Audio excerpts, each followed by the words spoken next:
This is Atlas Fallen. We're here on Xbox Series S. Be sure to like the video. Subscribing is great as well. So this is an interesting kind of action combat battling game, which I sort of enjoyed when it came out, but at the same time kind of find that there are definitely levels to limitations on this one in terms of what it has to offer. I think the gameplay combat's kind of neat. I think things are sort of frantic.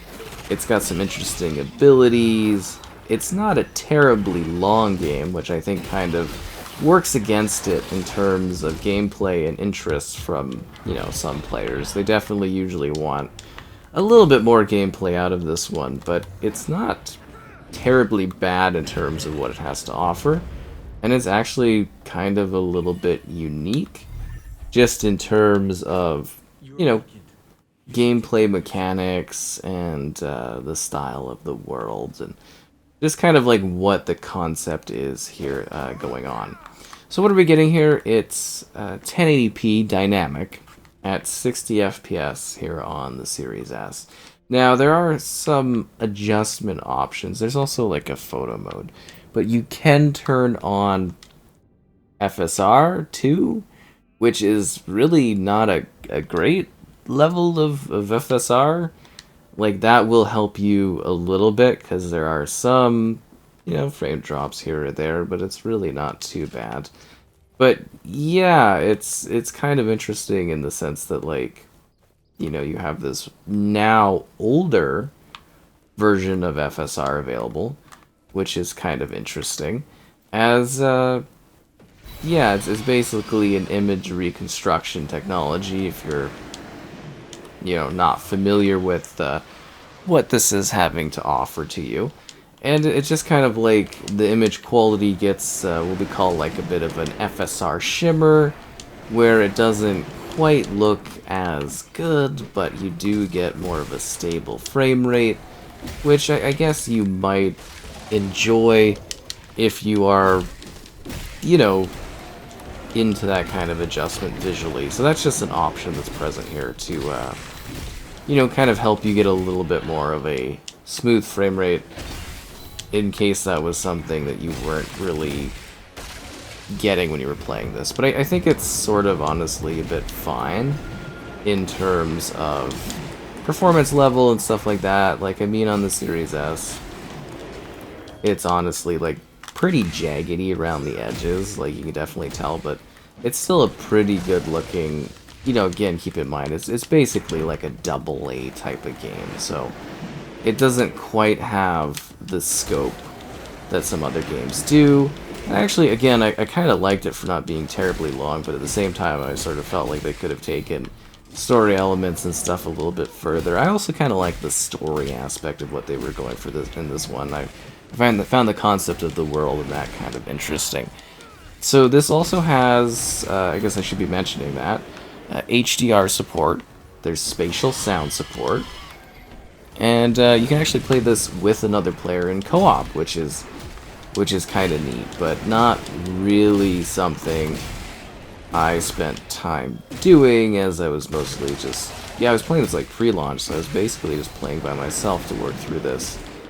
But the idea of playing this in co-op is kind of neat, and I think you could have some fun doing this in co-op. I think you can actually have an enjoyable experience cooperatively battling things and working through the the narrative and that. So the game also has a decent amount of side content, but not side content to the degree that, like, it feels never-ending, if that makes sense, which again was something I kind of appreciated for this one, because so many of these games just seem to kind of, like, go on, and yeah, it was kind of nice. There's like a god angle to this too, if you didn't kind of pick up on that. God as in like the gods, monsters kind of thing, as you fight these like big creatures, and it's a little Souls-like, but not really. Like, it's, you get abilities and you can handle things, but there definitely is an edge of like difficulty stuff to this one as well. But It's neat because you can attack creatures and do different types of damage to them in different places, and then as you take them out, you unlock new extras, and you find stuff in chests and that. And there's some puzzles, and yeah, then there's this whole system of essence stones and improving essence stones, and you get different tiers of essence stones that will lock onto your different abilities and kind of help you out, which is neat. And there's the armor system, different types of armor you can have, and then upgrading your armor. And then, yeah, the map is quite big. This is the first kind of, area.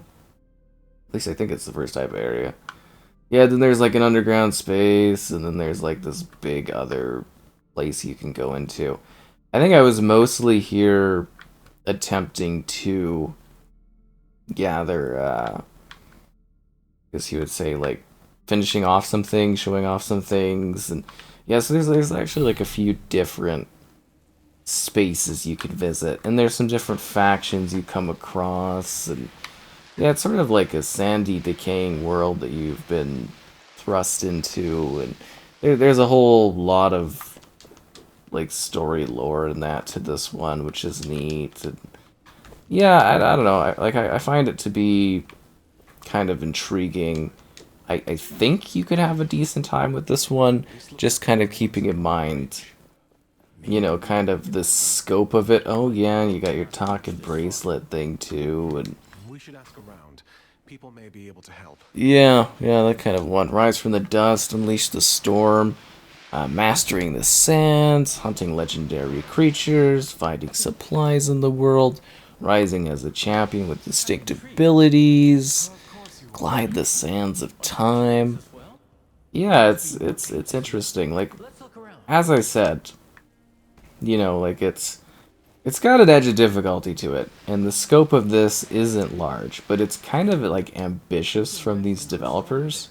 It was one where I was sort of sitting there being I think if they were given the opportunity to kind of expand upon this, that the second time around, I think they could really genuinely create something even crazier, which would be exciting. Because I think this is pretty great in terms of being, kind of fun, not too crazy long, not too ridiculous, but still being rather enjoyable. I don't know what I should actually upgrade. Deck builder, refresh. When successfully defeating an encounter, my idol's energy. Collecting plants restores a modest amount. Increased amount of essence. I don't know what I was working towards. You generate a moderate amount of momentum at the start of combat. Collecting plants restores my health. That's usually pretty helpful. And successfully defeating an encounter. I'm gonna go for momentum, which is great. And then you can save, and you can do your fast travel, and you can do your gauntlet, so you get different abilities and stuff. I think there was the chest here where I'm I should probably grab this. Yeah, it was mostly in this area because I was, I guess you would say, checking out some spaces I didn't go to.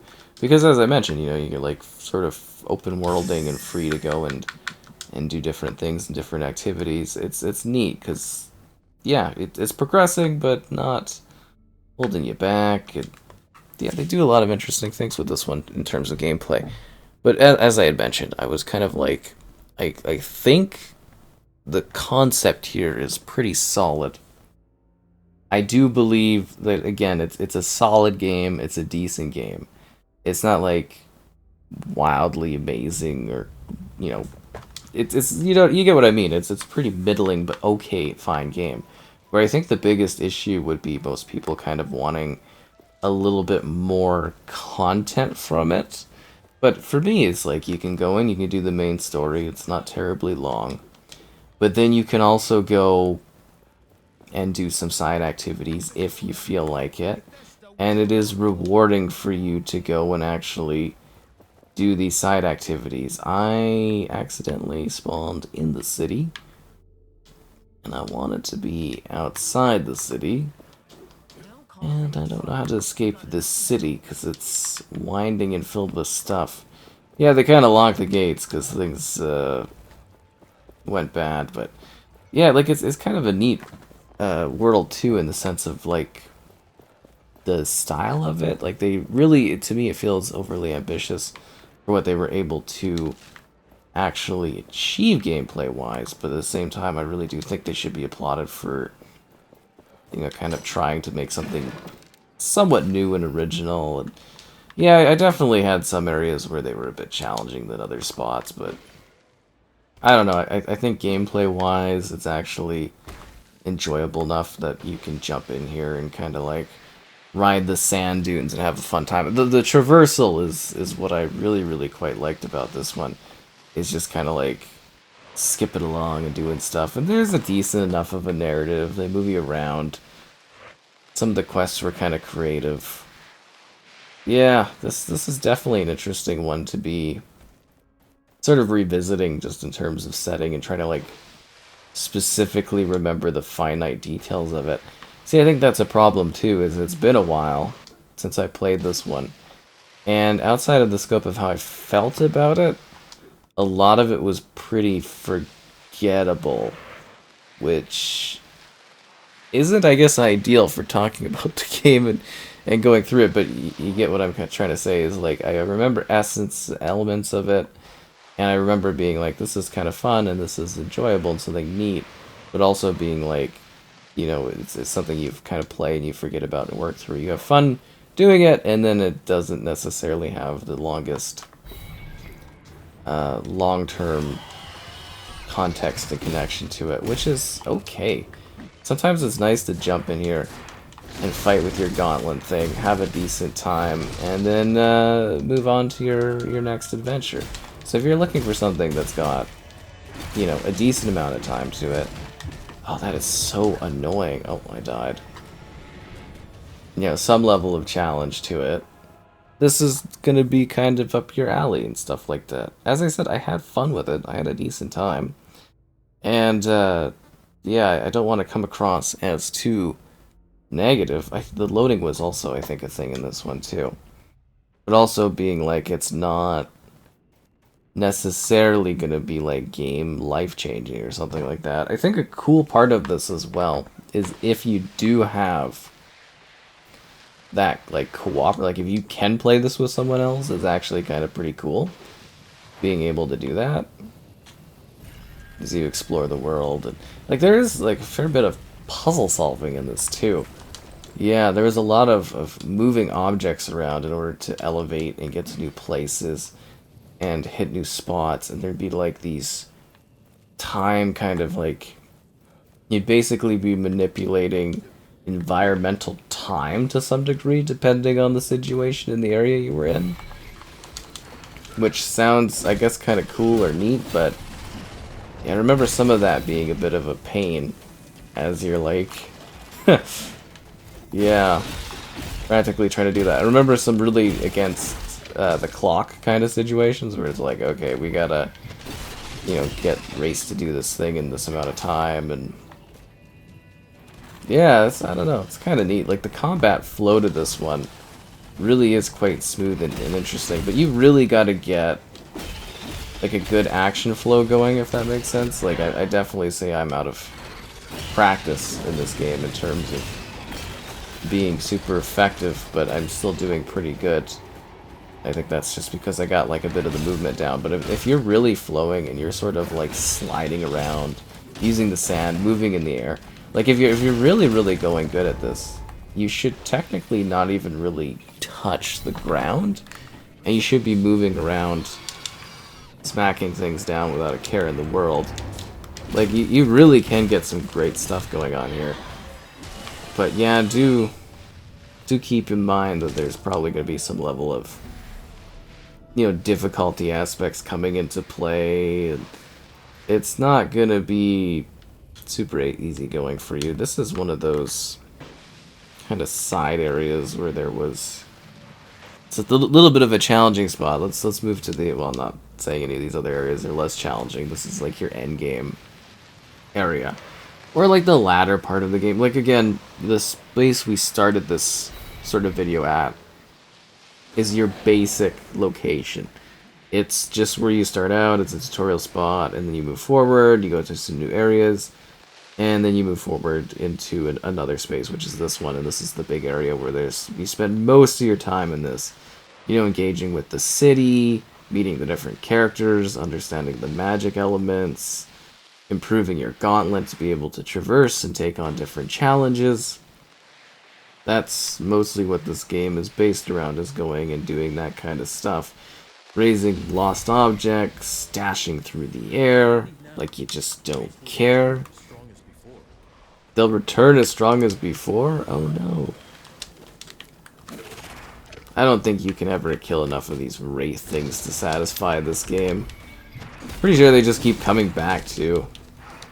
You like fight these giant monsters. Like this crab guy. Yeah, that was a big issue I had with this game too, actually. Was the reusing of bosses. Yeah, so you'd fight that creature, the Shell Basher, and you keep fighting the same thing over and over again. Yeah, that was one of the weak points, was having to, like, deal with the same sort of enemy structure, but I guess you can tell, like I said, a nice little sense of ambition in this one. Trying to create, like, a new world and universe to, like, dive into and explore for players is, not really an easy task in the modern era. Especially when we get things that are so kind of derivative of other things, and it was neat for them to try this kind of thing. To be a little bit more different and ambitious. And I love the desert sliding. It's just so cool.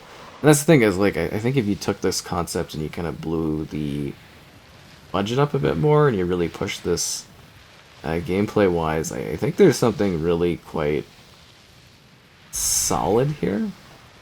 Like, I think there's actually like a pretty good buildable experience that you can work from. Not saying that this isn't fun itself, like I really do think you might like this if you're finding this gameplay kind of cool. I think you'll have a good, adventure out and about in the world here, But I do want to very clearly be getting across my thoughts on it, and like, the expectation elements of not trying to build things up too much for you, because I don't want you to come in here and think that this is some crazy epic thrill ride the whole way through. And, being disappointed. Just keep expectations in check and you'll have like a pretty decent time playing this game. And it's not too bad on the Series S either. So, yeah, that's a big thing too, is actually getting like fluidity on the Series S is kind of awesome. And even resolution-wise, I think this game is kind of ambitious.